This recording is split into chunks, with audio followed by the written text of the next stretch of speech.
আসসালামু আলাইকুম lovely audience, আশা করি আপনারা ভালো আছেন।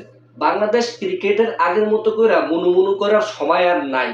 যেহেতু পুরো ক্রিকেট বিশ্ব বলেন অথবা ফুটবল বিশ্ব বলেন, ক্রীড়া অঙ্গনে এখন ডে বাই ডে ইমপ্রুভ করতে আছে। তারই ধারাবাহিকতায় বাংলাদেশ এখন বর্তমানে যেই আগে যা হয়েছে সবকিছু ভুলে তামিম ইকবাল বিসিবির সভাপতি এখন মানে টিমোশন এগুলো দলের জন্য খাড়ে না হয়। এখন অনেক কিছু চেঞ্জ হতে চলছে।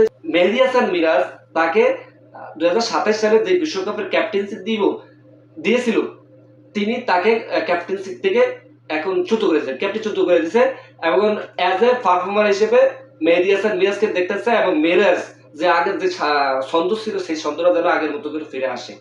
তাকে ক্যাপ্টেন থেকে সরিয়ে দিয়েছেন মেহেদী হাসান মিরাজকে। এটা গুড ডিসিশন আই থিঙ্ক না, এটা হওয়ার কথাই ছিল। তো যেহেতু তামিম ইকবালের এই সিদ্ধান্তটা খুবই সুন্দর হয়েছে আমার মতে।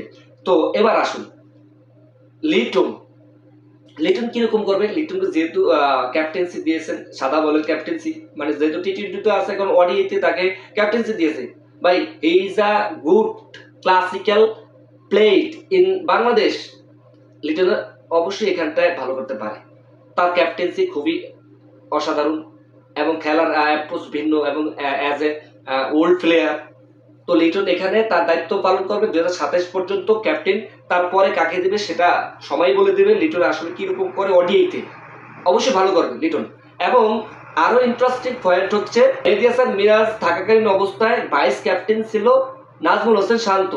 নাজমুল হোসেন শান্তকে সরিয়ে দিয়ে তাওহিদ হৃদয়কে ভাইস ক্যাপ্টেন আনছেন এবং ইন ফিউচারে যাতে Towhid Hridoy leading on the front দলকে যাতে লিড দিতে পারে, সেজন্য তার এই ধারণাটা বা যাতে অ্যাচিভমেন্ট করতে পারে ডে বাই ডে, এবং তার ভিতরে সেটা আমি ইকবাল দেখেছে।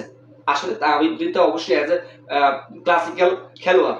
তো দেখুন লাস্ট জিম্বাবুয়ে এগেনস্টে ক্যাপ্টেন্সি মেহেদী হাসানের আমলে 2-1 ব্যবধানে জিম্বাবুয়ে এগেনস্টে হেরে যায় এবং সেই সাথে টি-টোয়েন্টি সিরিজটা কোনো রকম জিতে যায় আর টেস্টও সেই সাথে হেরে যায় জিম্বাবুয়ের মতো দলের সাথে।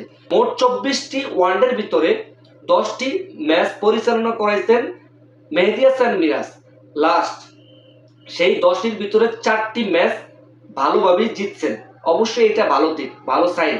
সেই 4টি series Pakistan, West Indies, New Zealand, then Australia ঘরের মাটিতে এর আগেও কিছুদিন আগেও ঠকিয়ে দিয়েছেন সেই মেহেদী হাসান মিরাজ। অবশ্যই সেটা ভালো দিক।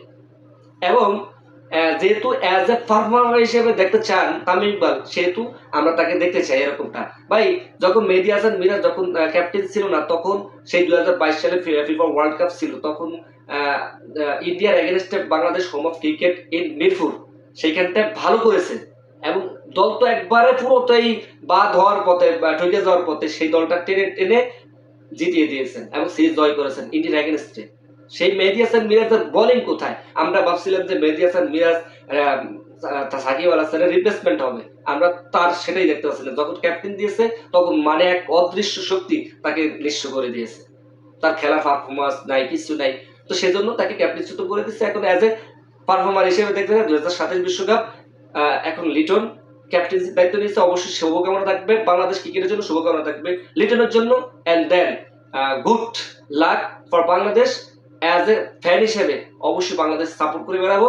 আগামী 27 বিশ্বকাপ আফ্রিকা মহাদেশের ভিতরে হবে, আফ্রিকার নামিবিয়া জিম্বাবুতে হবে এবং মোট 54টি খেলা হবে ফাইনাল সহ। 14টি দল থাকবে, 4টি দল বেড়েছে। সেই সাথে বাংলাদেশ এখন আর ওই র্যাঙ্কিং এত দরকার নাই। এখন 11 থাকলেও বা 10 নম্বর থাকলেও বাংলাদেশ অবশ্যই সেখানটা যাবে। যাই হোক, শুভকামনা থাকবে বাংলাদেশ ক্রিকেটের জন্য।